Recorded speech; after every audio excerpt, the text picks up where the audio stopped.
instead of us now looking at an increasingly aggressive, condescending, intolerant, liberal internationalism, now we're actually seeing it on steroids, because it's become effectively a neo-Marxist internationalism. So we've awakened to discover that that even lefty liberals no longer have a place to speak freely within this new, really extremely radical revolutionary order that that has inherited everything that was built by post-war liberalism.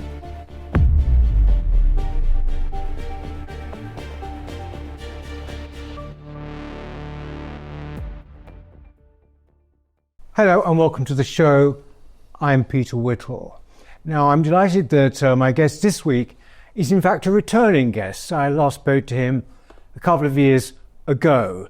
Yoram Hazony is the chairman of the Edmund Burke Foundation. He's the author of 4 books, including one that has just been reissued, The Virtue of Nationalism. The Virtue of Nationalism, which first came out in 2018, I think it was, and obviously had a huge influence. Well, I say obviously, actually, that's the first point I want to ask you. Thank you very much for joining. My pleasure. It would appear to me that this was, well, it came after some pretty important international events, but when you look at the way the world is now vis-a-vis nationalism, and I should explain to you, this was in some ways the first book that talked about nationalism in a non-defensive way. This was the best way for us to go. Yes. National state. Are you encouraged by what's happened since or not? Well, it's a volatile time, and so there are all sorts of good things and bad things happening, but certainly overall I'm encouraged. Yes. When the book first came out in 2018, it was 2 years after Brexit, and 2 years after the America First agenda, and President Donald Trump had won the elections in the United States. Yes. And at the time, it was still kind of a consensus among elite opinion makers, let's say, the journalists, the academics, the think tank people, all the experts about everything, were still treating both Brexit and Trump, the concept of revitalizing independent nations as opposed to global governance. That was still seen overwhelmingly as an irrational kind of a reaction. People were treating it. I mean, of course, there were people saying very radical things like, Donald Trump had brought 1930s Germany to the United States. But even the less extreme writing and commentary focused on this is a throwback to primitivism, to a barbaric politics, to unprincipled politics. Yeah. As though the Brexit had no worldview. It was just a primitive, self-destructive kind of an atavism or tribalism. And so when the Virtue of Nationalism appeared, it was that there had already been a great deal of commentary, but there was very little commentary trying to connect these events to a legitimate and respectable history of political ideas in the West. So this book took on, and it began by saying that nationalism as the idea of a world of independent nations as opposed to, an imperially governed world, it is actually something that has very ancient roots. It goes all the way back to Hebrew Bible, and through the Hebrew Bible shapes first the English love of national independence, and then from there British and then American. Yes. So it was both a historical argument saying, look, you like or dislike the impulse to Brexit and the Trump administration, these are historically familiar and legitimate aspects of our inherited tradition, the Anglo-American inherited tradition, and also philosophically, it made the argument that there's a legitimate and ancient debate between the advantages of a kind of universal empire, which claims to bring peace and prosperity to many, many nations and to end war. That's a familiar argument, but less kind of forgotten was that its opponent is a conception of national freedom, of the idea that peoples, if allowed to govern themselves, instead of being forced to take orders from some distant, imperial capital,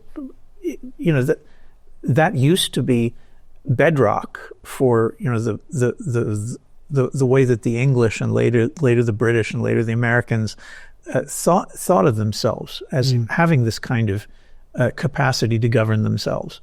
So it very quickly created grounds for anyone who wanted, with sufficiently goodwill to be willing to actually engage in a serious discussion of these phenomena, to say, okay, hold on a second.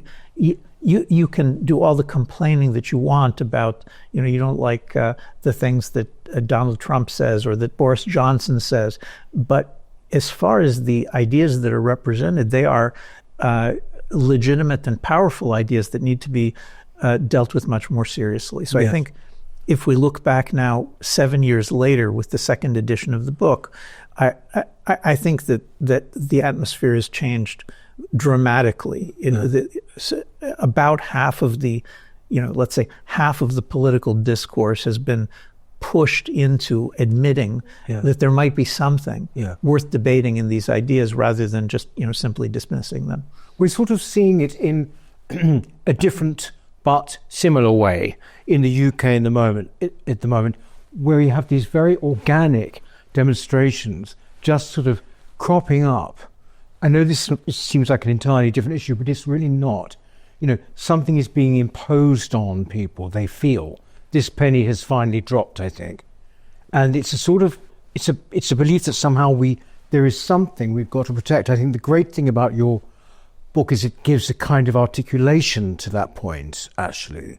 One of the points I found that was interesting in the second edition, I think you addressed it in the introduction, is that perhaps one thing that maybe wasn't so foreseeable when you wrote the first edition was this extraordinary, culmination of events that happened in 2020, when it basically revealed something that the likes of, I have to say, the likes of many of us, including me, are banging on about for years. Yes. But the utter capture of all of our institutions by the left.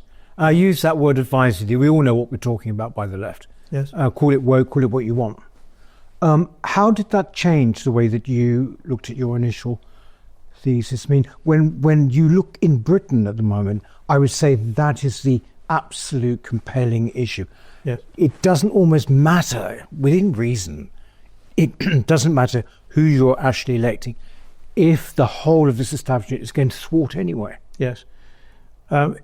It changed the perspective a bit. The book was originally framed to pit a kind of liberal internationalism. I think is the most uncontroversial way to describe it.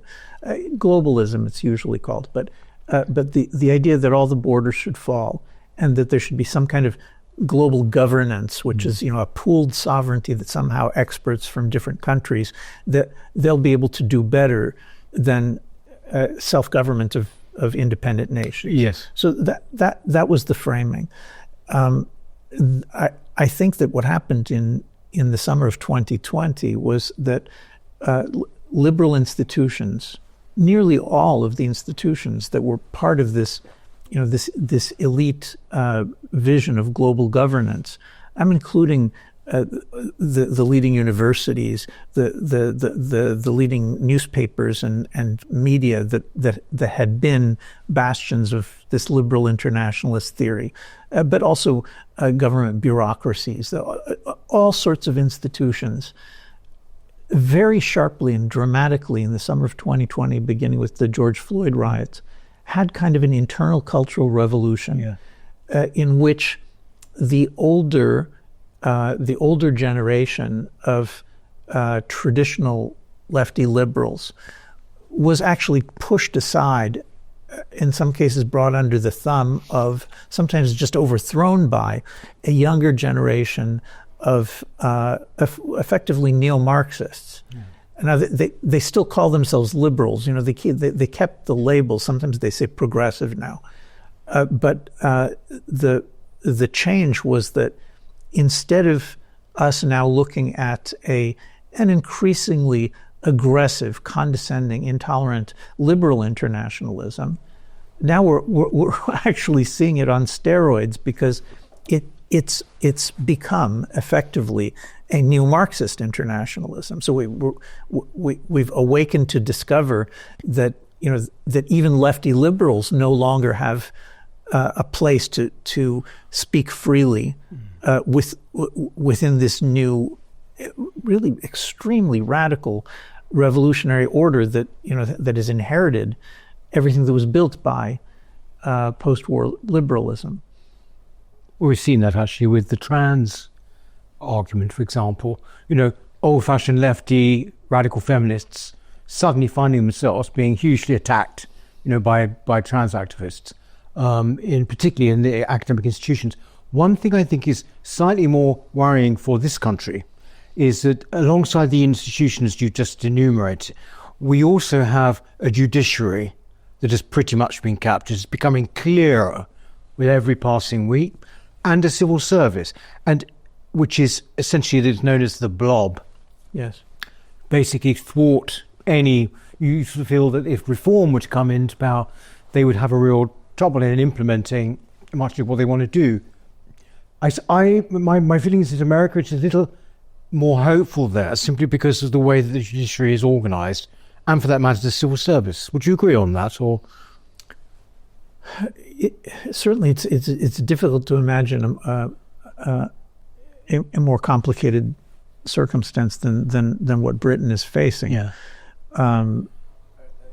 The causes, things are going better in the United States. The causes are maybe multiple.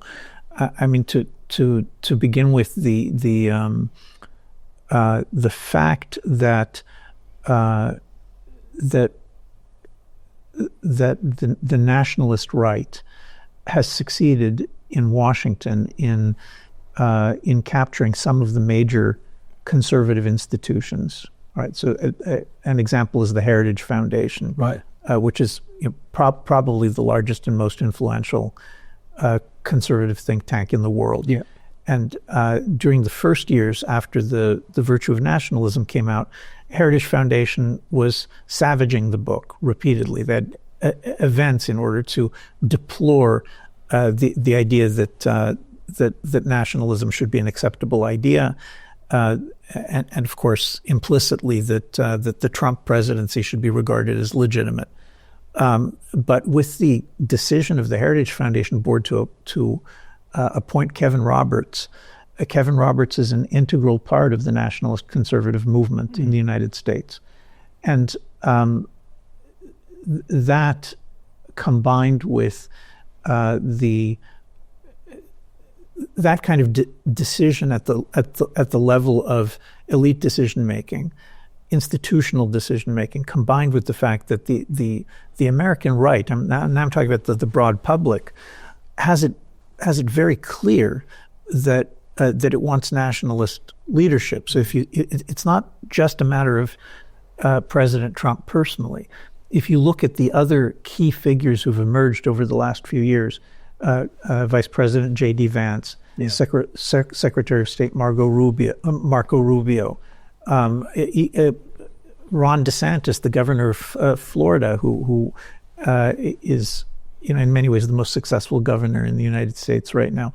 All of these key figures have adopted or moved into or expanded a nationalist inclination. It's easy to see them as nationalist conservatives.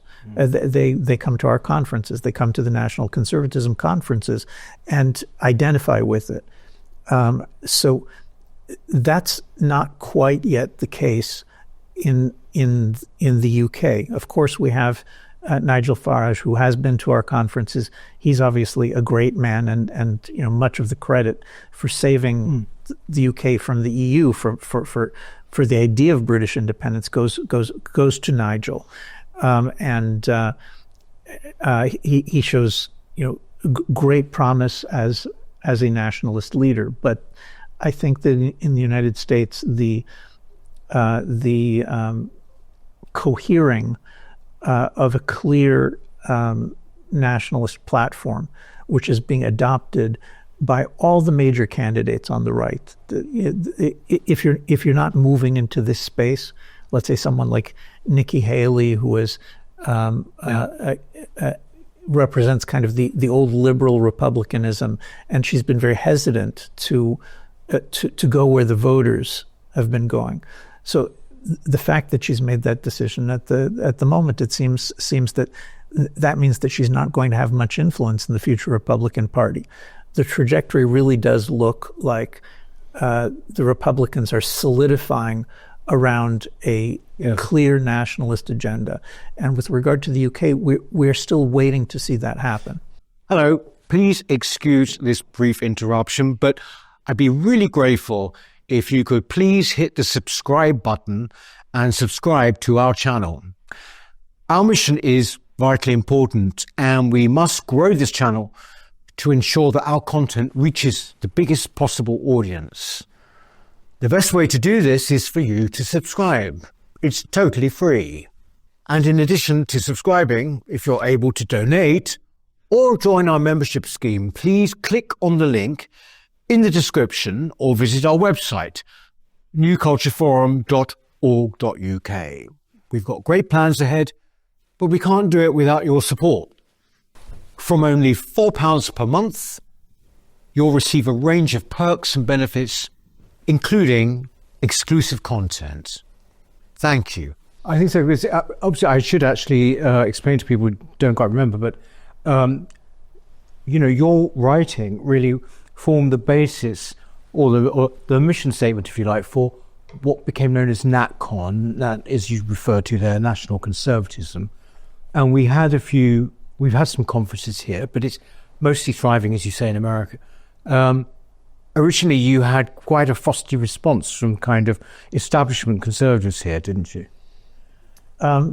Yes, it was somewhat unpleasant, actually. The first NatCon conference in Europe was in 2020 in Rome, and this is it's an international movement. It's kind of, it's cute that although we're nationalists, we find brothers and sisters who are suffering from the same. The same. So yeah. So it's a little bit amusing that this really is kind of turning into a nationalist internationale, and that's in large part because people in many different countries are facing the same liberal internationalism collapsing into Marxism. We all face the same thing, even though nationalist movements in different countries, they're necessarily different from one another, and they have very different characters depending on what country you're talking about. So in any case, our first big conference in Rome in 2020 was greeted by the Tories in the UK with extraordinary hostility. One of the backbenchers came and attended the conference, and upon returning to the UK was declared to have attended a fascist conference by The Guardian. All right, so I'm not shocked that The Guardian, would declare that there were a fascist conference. they would declare anything to be a fascist conference, quite frankly. But they succeeded in stampeding, the Jewish Board of Deputies and then the Muslim Council and they went down to Tory headquarters and demanded that this poor Tory MP who had attended our conference be expelled from the party because of his supposed anti-Semitism, which is completely ridiculous. But that's what happened. And so the Tories actually they held an emergency meeting, decided that they were going to force him. They weren't going to expel him, but they were going to make him sign that he would never attend one of our conferences again. And this was so wildly hysterical and unthought through that we have the chairman of the conference that was being described as fascist was Christopher Demuth, who was one of the senior leaders in the American and in the international national conservative movement. Now, people who know that name know that Chris Demuth is one of the most loved and distinguished elder statesmen of the conservative in general, the conservative think tank world in Washington. He was the head of the American Enterprise Institute for more than 20 years. Someone universally respected on the right, and to a large degree also somewhat to the left. And they would not allow, Chris wrote to Tory Home and said, this was my conference. What are you talking about? Can you allow me 800 words to defend myself? And they wouldn't allow it. They wouldn't. I mean, they were, hermetically sealed against the possibility. This is the conservative grassroots website, Conservative Home. Yes. You're talking about, Yeah. Good Lord. But I mean, changed a bit, has it? Reaction now? I mean, I attended. I think it's night and day. Yeah. My conservatism book, that's the subsequent book, which is a bigger book that goes deeper and answers all sorts of historical questions. Among other things, what's nice about this conservatism book is that the first chapter is entirely about England and about the history of conservatism in England. And the thesis is that the liberal claim that Edmund Burke was the first conservative, as though English conservatism was born as a reaction to liberalism, historically is kind of absurd. Yes. But many people have been taught this. So this book began with a chapter that shows the common law tradition, which is the conservative tradition, the anti-liberal tradition in England, which the truth is this tradition goes back to Alfred, but in the book I didn't want it to be controversial. I wanted it to be absolutely clear how English the English conservative tradition has centuries and centuries before Burke. So we began. I and my colleague Ophir Avery, we did this work together. We began with John Fortescue with his marvelous book In Praise of the Laws of England, which is published, circulated around 1470. In other words, we're in the Middle Ages, and you can see that In Praise of the Laws of England already includes the separation of powers, obviously the rule of law, the jury trial,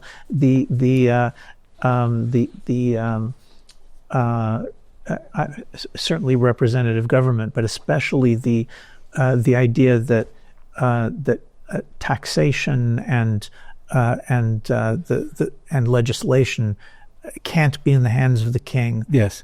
So many of the things that are the liberal propagandists say this was born out of the heads of the Enlightenment, in the late 1700s, and here we are 300 years earlier, 300 years before Montesquieu. And the English are already saying this has been our tradition for centuries. They're saying this in the 1470s. So the book begins with this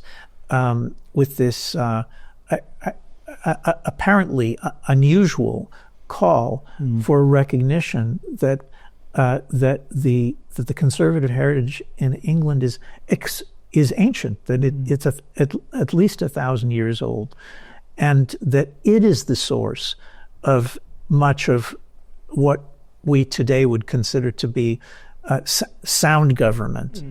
And of course, it's combined with a palpable English nationalism. In praise of the laws of England is absolutely clear that the English laws and English ways of doing things, English religion, and the connection to Scripture that's uniquely English in the way that it's done, that these things are better than what the French have, better than what the Germans have. This is all explicit in this marvelous book, and so it quickly became kind of a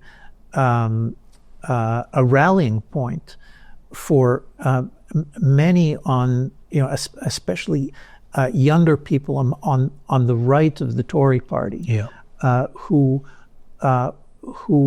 were and are traditionalists, who believe that in fact that England and Britain have contributed greatly to the world and have much to be admired. And so the book became part of kind of like an explicit rebellion against this suffocating view that old England is some kind of litany of horrors that needs to be exorcised. We all have to become good liberals, if not good Marxist revolutionaries now. So that was very gratifying. That in the fall of 22,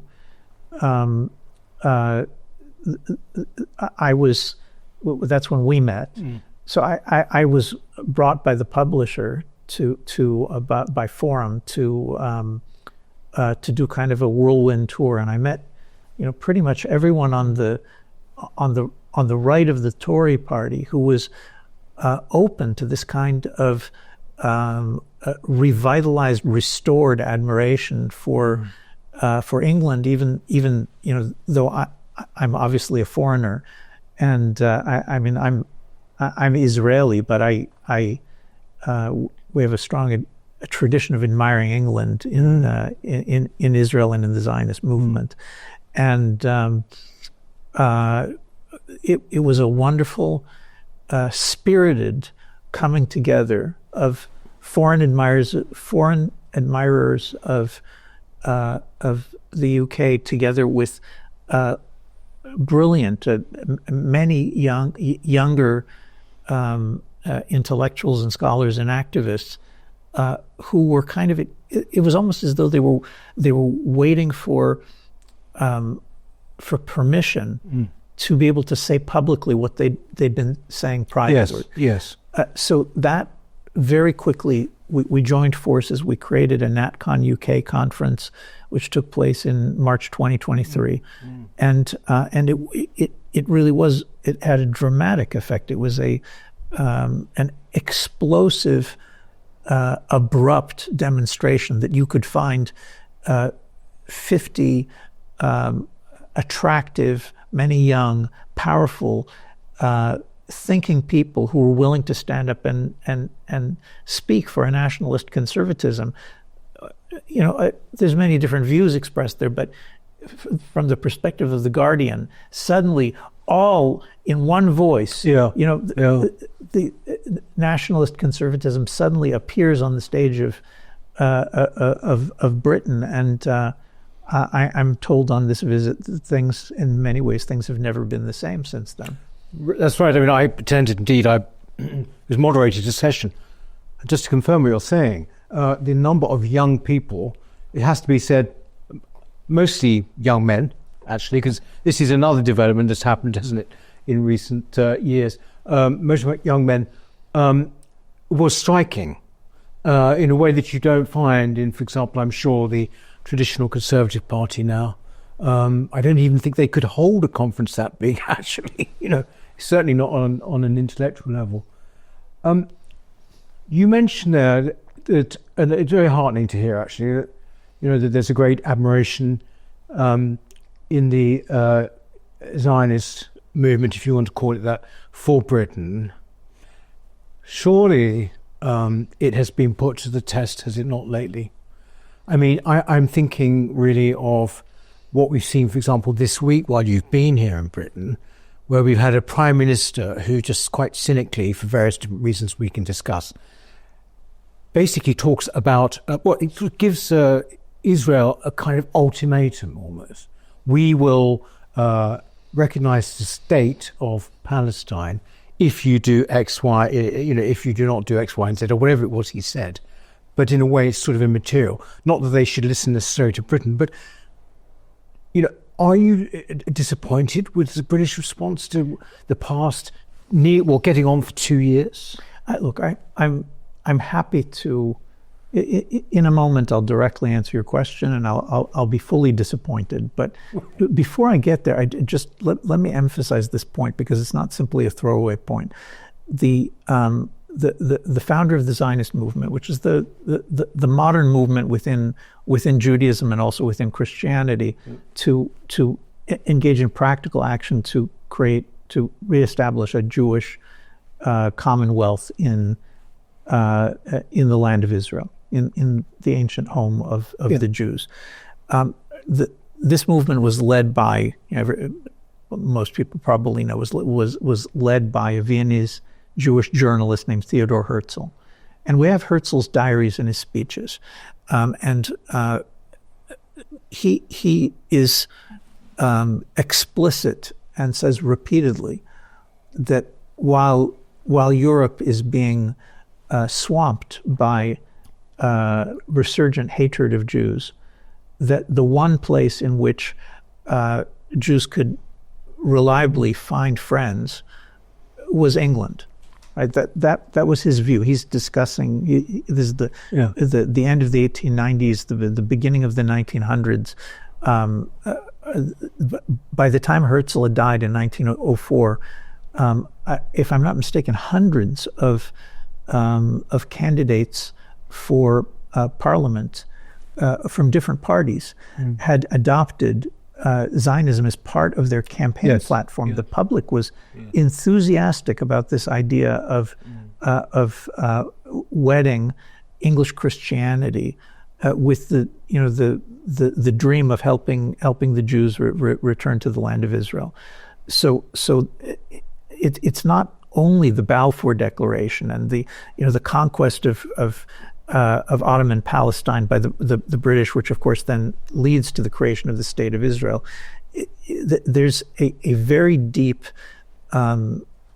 English tradition of learning politics from Hebrew Scripture, of identifying with Israel, as though because the English see themselves as as a new Israel, as an updated Israel. And that, of course, is not always held, and is sometimes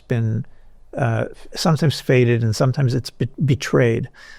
But from my perspective, it's not at all surprising to find David Ben-Gurion, the first prime minister of the State of Israel, the man who actually created the state, that he believed that English constitutional order is the best order. He wanted the Westminster system for the Israeli parliament. Right. And to this day, there are many sympathizers of his, including myself, who are sorry that he didn't succeed in doing it.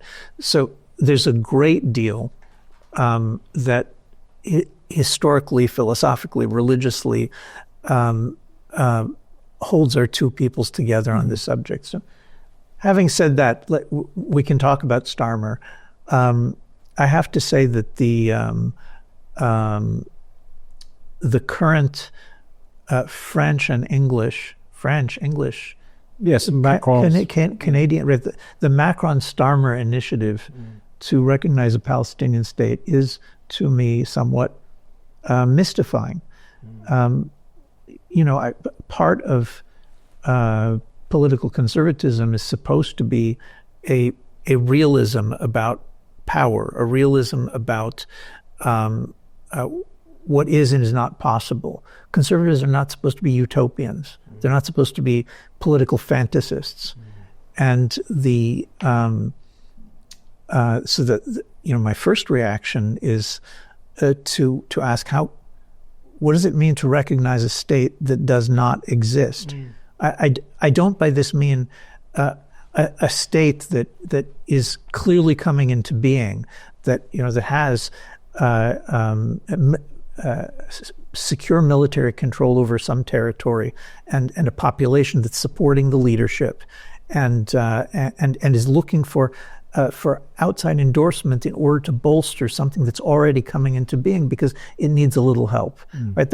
That's understandable. That's a common practice in international diplomacy. But what does it mean to announce that you're going to recognize a state that is not coming into being, that shows no indication that it's being born, that is in fact farther from being born now than at any point in the last 50 years? Let me make that. I don't want to be too vague about this. Let me clarify. Yes, of course. Let's consider the condition of Palestine as an independent state today. First of all, there's no part of Palestine, of this imaginary homeland, that is not at this moment under the military control of the state of Israel. There is no territory that's independent of Israel. In the West Bank, there's a number of cities which are governed by the Palestinian Authority, the old PLO, but they haven't held elections in 20 years. Yeah. The reason they haven't held elections in 20 years is because everyone understands that if there were an election, the Hamas would win and the PLO would be thrown out. And so we have a little tin pot dictatorships in a number of cities in the West Bank. They have no popular support. They're being propped up by the Israeli government. The moment that the Israeli government stops propping them up, they'll collapse and they'll disappear. In Hebron, a few weeks ago, one of the major cities in the West Bank, Hebron, the city of the patriarchs, city of David, in Hebron, 5 leading communal leaders, the sheikhs, the religious leaders of the city of Hebron, a few weeks ago declared that they want independence from the PLO. They declared a willingness to join the Abraham Accords, which is the peace agreements between Israel and various Arab states. They're ready to recognize Israel as a Jewish state. They want nothing to do with the Palestinian Authority, which they consider corrupt and inimical. Yeah. And they certainly don't want to be taken over by Hamas. And finally, we have Gaza.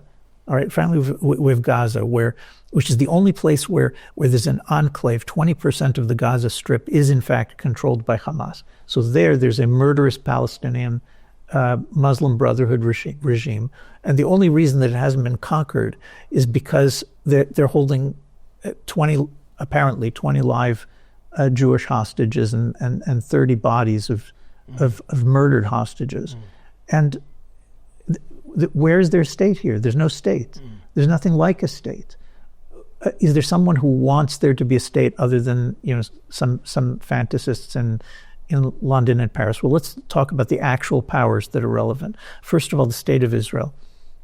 From 1993, from the Oslo Accords, the Israeli public was roughly over time for a generation divided 50-50 on the question of Palestinian state.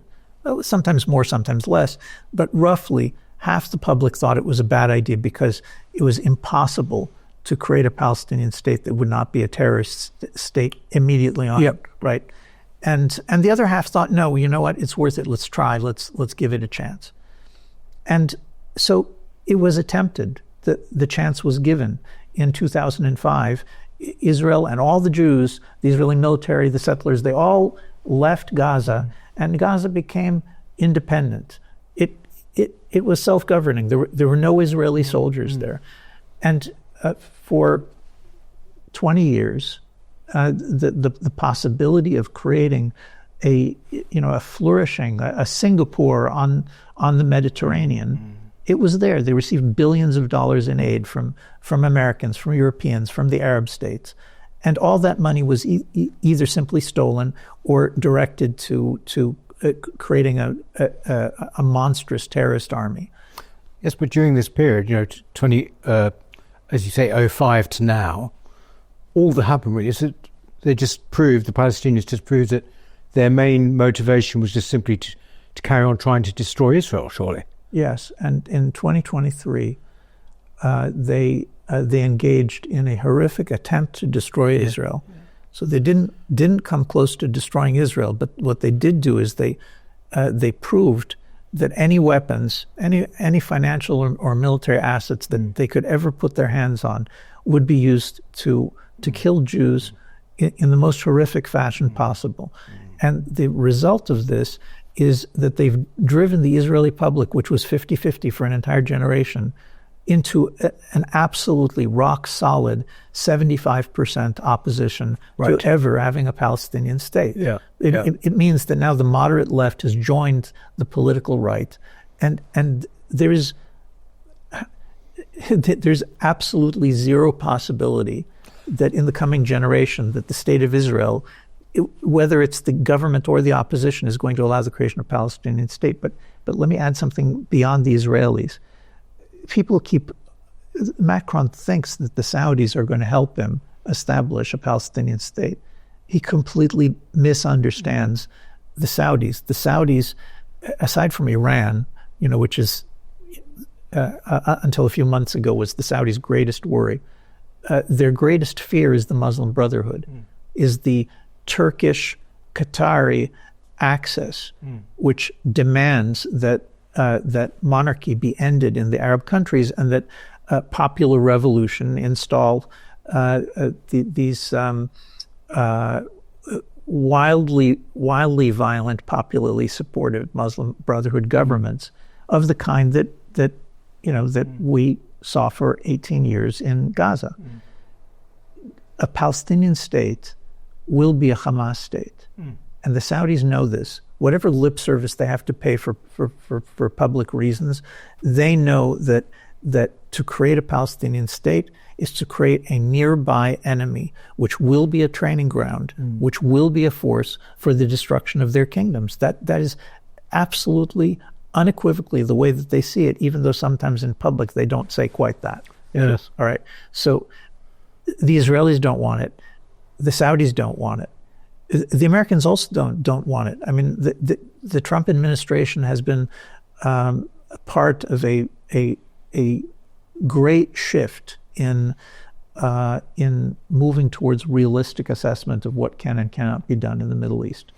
Which I would say to you possibly that this lack of realism on the part of most recently Starmer, but Macron and the Canadians is also disingenuous in the sense that I think they know this is impossible. I would suggest, but they're playing domestic politics. Because what we're seeing in this country, for example, this is placating and sucking up, essentially, I would say, to an increasing Muslim vote, for example, in Britain. And anyone who has, I'm sure you've been visiting Britain over the past years, basically since the October attack, saw the demonstrations in London. It was absolutely, utterly clear, the message that was coming across. And I think that possibly in the case of France is the same too. But with in terms of Starmer, he's now facing not just his own hard left, but this growing Islamic sectarianism that we have in Britain. I don't know how much you know about this. I'm sure you do. But it's in Parliament now.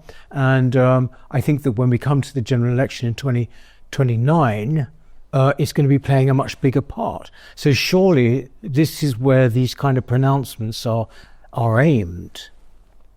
For sure. I mean, look, there's a great deal to be said about the decision of successive British governments of different parties to import a Muslim population of millions. It's to be sure, I'm here and I'm staying in Mayfair, and there, many very, very, very pleasant-looking young Muslim couples on the street, and I'm sure that many of them are perfectly nice and decent people, but that doesn't change the fact that creating a large Muslim electorate for the first time in the UK is not going to have all sorts of ramifications. So some of those are simply domestic. That if you decide that you're going to make it a priority to recruit members of the Muslim community, for example, into the police force. So maybe the majority of them will, be perfectly good police officers. Some of them are not going to be perfectly good police officers. Some of them are going to be people who actually support and believe in, or over the years will decide that they believe in things that are utterly inimical to the UK. That's an internal danger to which the security officials in this country do not seem to be alert. So there's all sorts of domestic questions. What does it mean to have churches being converted into mosques? What does that do to the national psyche? What does that do to the national spirit, to the capacity to stand for England and to love it in its historic glory with its faults? What does it do to the people to be humiliated in this way publicly? Well, it demoralizes something completely. Demoralizing is, I mean, it would demoralize me. Yes. I mean, how could anybody who has some kind of sentiment of love and pride for his nation has to feel that this is foreign conquest? Now, it also is going to have an effect on the foreign policy. And so here we have a bizarre example in which rather than looking out for the international interests of the UK or France, French and English foreign policy, French and British foreign policy, is being driven by a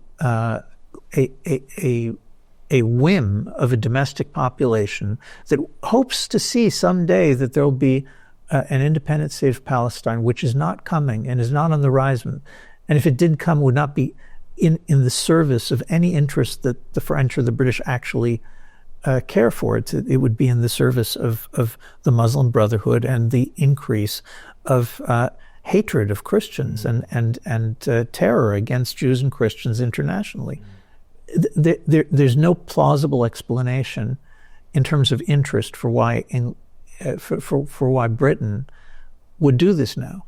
And so if the truth is that it's being driven by a combination of the new Muslim populations with the radicalized left, the neo-Marxist left, and there's in Britain as in other countries, there's this currently powerful alliance between the neo-Marxist left and the Muslim Brotherhood. Britain should not be pandering to this. I mean, it's obvious Britain should be fighting this. This is the enemy of Britain, and so, as promised, it's disappointing. But worse than that, I feel shame on behalf of my British friends that this is how things are going. I pray for a change. Yes, I think there are signs of a change. But sometimes it is very frustrating when you feel that people need to wake up. I mean, the demonstrations after October 7th, for example, we had From the River to the Sea being, beamed onto Big Ben. The message was clear. This wasn't just about an independent Palestinian state. This was about destruction of Israel. On that point, this is a crazy question maybe, have you been shocked by the outpouring of absolute blatant anti-Semitism we've seen in the West since then? I mean, wave after wave of it. It's pretty shocking. I mean, in a certain sense, it's nothing new, because the neo-Marxist circles that were agitating against America and its history, against Britain and its history, against Europe and its history, the neo-Marxist circles, the Muslim Brotherhood circles, in a certain sense, it's not new. They were always anti-Semitic. Jewish friends on the left have been telling me for years before October 7th, for years and years, telling me that as Jewish progressives, they were no longer welcome. That had nothing to do with what their ideas are. That simply from the perspective of the neo-Marxist and Muslim Brotherhood left, Jews, regardless of opinions, are part of a hostile political order that needs to be destroyed. Now, those things were said rather quietly or implicitly up until 2023. It certainly has been remarkable and astonishing that within days of the horrific massacres in southern Israel, that politically active student groups and urban groups, both neo-Marxists and Muslim Brotherhood, worked together in order to create a genocide in Palestine narrative, which was already fully visible in hundreds of cities and campuses 3 weeks before the Israeli invasion of Gaza. In other words, that there was a genocide was the opening declaration before there was even a Jewish invasion of Gaza. So genocide in Gaza became the new Black Lives Matter. In other words, it was if in 2020 systemic racism and anti-white animus was the main slogan, the main pillar of both intellectual and institutional and street activism by the left and its Muslim allies. In 2023, 3 years later, systemic racism,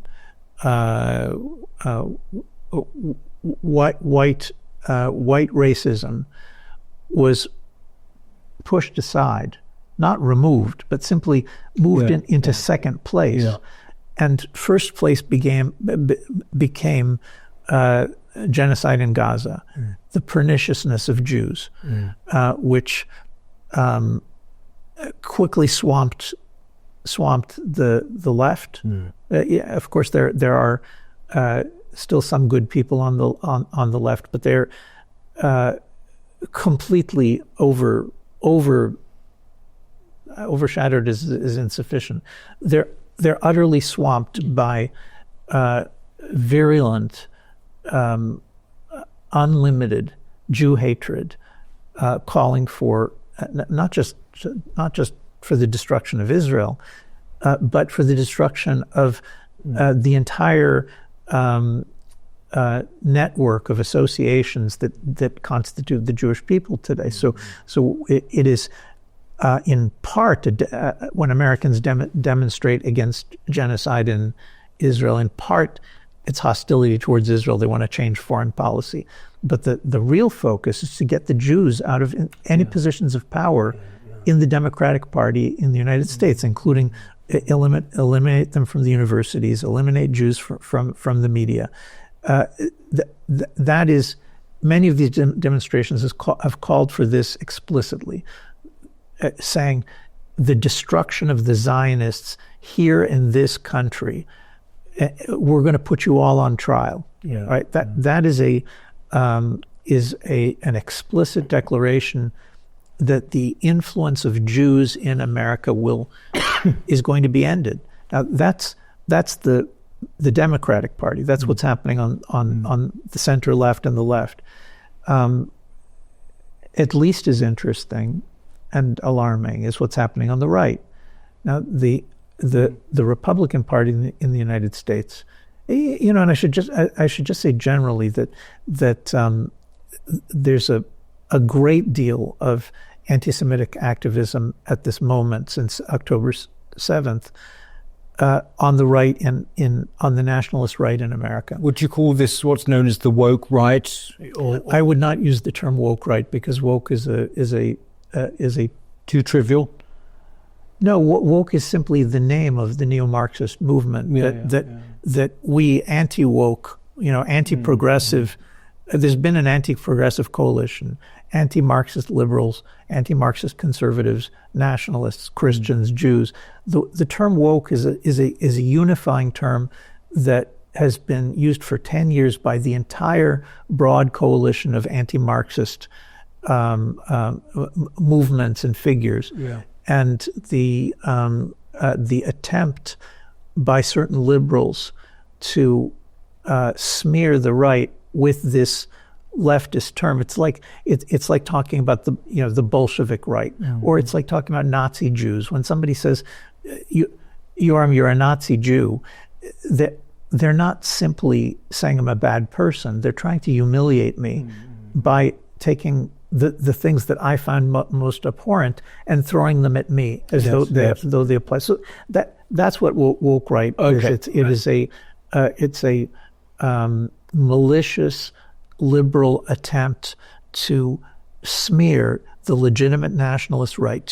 It's explicitly directed at NATCON, meaning some of the people who are saying this, they explicitly say, I'm not just talking about, Candace Owens, I'm talking about the national conservatives. Right. That's the woke right. What are they trying to do? They're trying to prevent J.D. Vance from becoming president in the United States by smearing him and his movement as illegitimate and somehow associated with Nazis. The entire thing, anyone who has any kind of rightist sympathies should never use the term woke right and tell their friends to stop it. Right. Okay. So, but let's go back to the substance, away from the rhetoric and to the substance of your point. In Europe, it's still the case, I think, that nationalist conservative movements are overwhelmingly sympathetic to Jews in Israel. I think they correctly understand that Islam poses a genuine danger to the future of European countries. Right? Once again, I should emphasize this is not about saying that each and every individual Muslim is a bad person. That's ridiculous. But as a cohesive population that can't be assimilated, and that within it does in fact provide a way for incubating extremely radical anti-Christian, anti-Western, anti-Jewish movements, it is a menace. And most of the European nationalist parties see it that way. They see Jews as potential allies in the struggle to try to prevent the collapse of their historical countries and turning them into Muslim countries. That is not the case, unfortunately, in the United States. In the United States, I think it's still true that the majority of people who have opinions about Jews in Israel on the right are generally favorable. The Trump administration is by far, and I'm not just talking about Trump himself, I'm talking about President Trump as well as the top 50 people who work for him. They are without any question, the most pro-Jewish, the most supportive of Jews, Judaism, and Israel that any American administration has ever been. There's never been anything like the general goodwill, the desire to aggressively uproot anti-Semitism in America, and the very genuine support that the Trump administration gives on almost every front to Israel in these very, very difficult times. It's remarkable, and so the fact that this nationalist administration is so supportive of Jews and of Israel, it makes it a little bit difficult to get too too obsessed about anti-Semitism on the American right. But I think, nevertheless, it's a big danger. Since October 7th, we have seen, accompanying the astonishing takeover of anti-Semitic messaging on the left, we've seen the rapid growth of the same thing on the political right in the United States. And remarkably, it's not just hatred of Jews in Israel that we're seeing, but also a pandering to Iran and to the Muslim Brotherhood. There's an explicit, in certain circles on the right, an explicit yearning to join with Muslim radicals in a Christian-Muslim alliance against Jews. I mean, it's bizarre, but it's very real. How influential is that? Much more influential than you would think. If you had asked me 3 years ago or 5 years ago, I would have said it's utterly peripheral.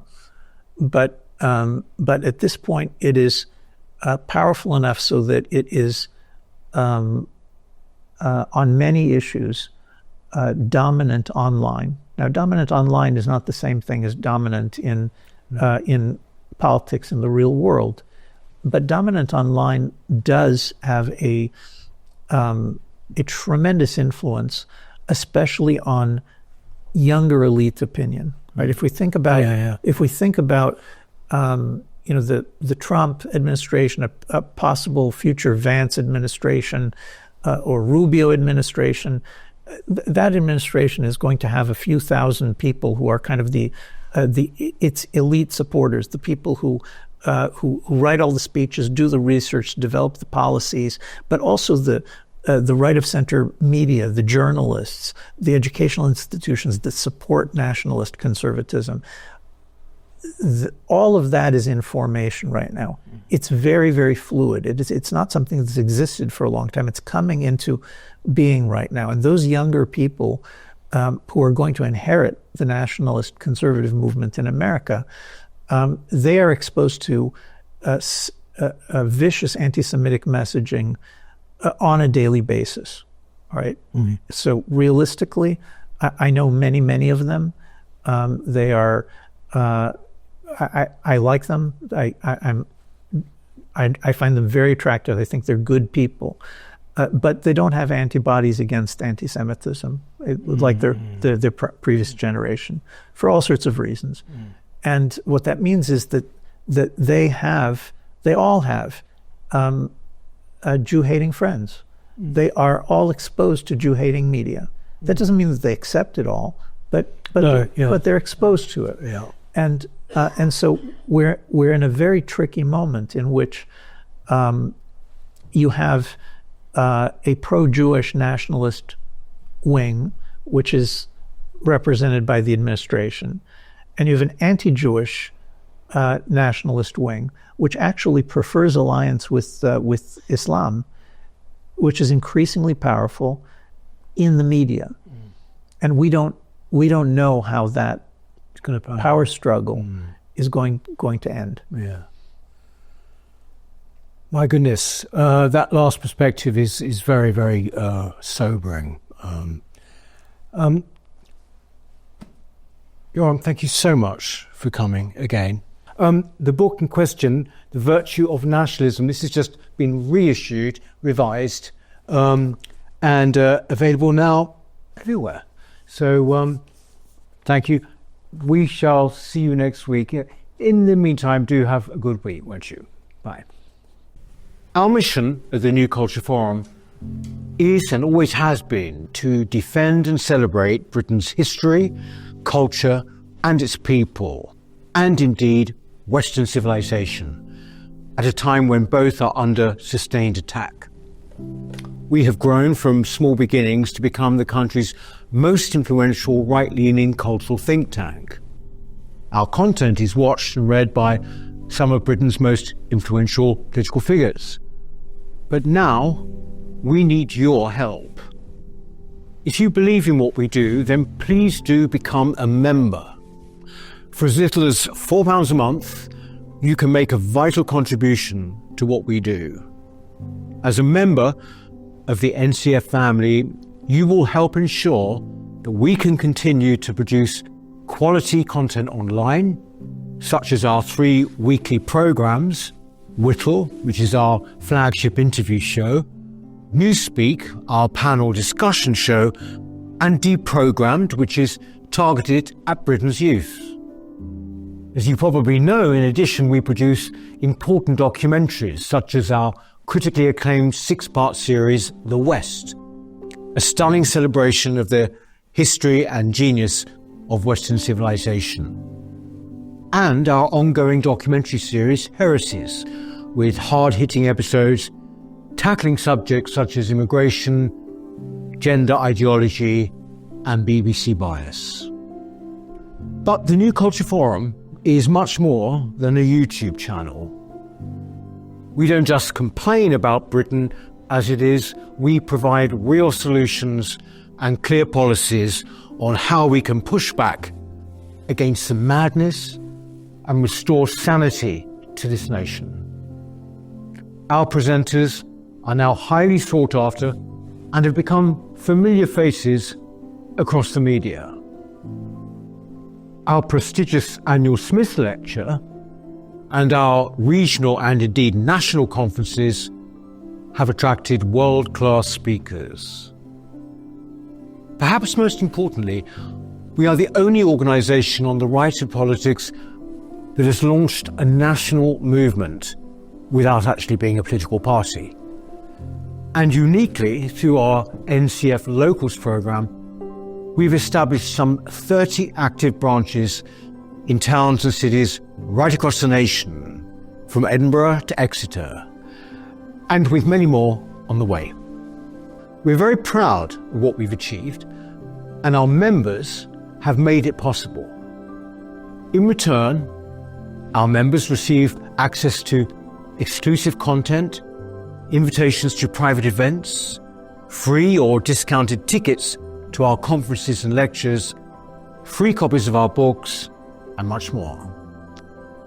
I very much hope that you'll join us too by clicking the link in the description or going to our website, newcultureforum.org.uk. Now is the time that we need your help. Thank you.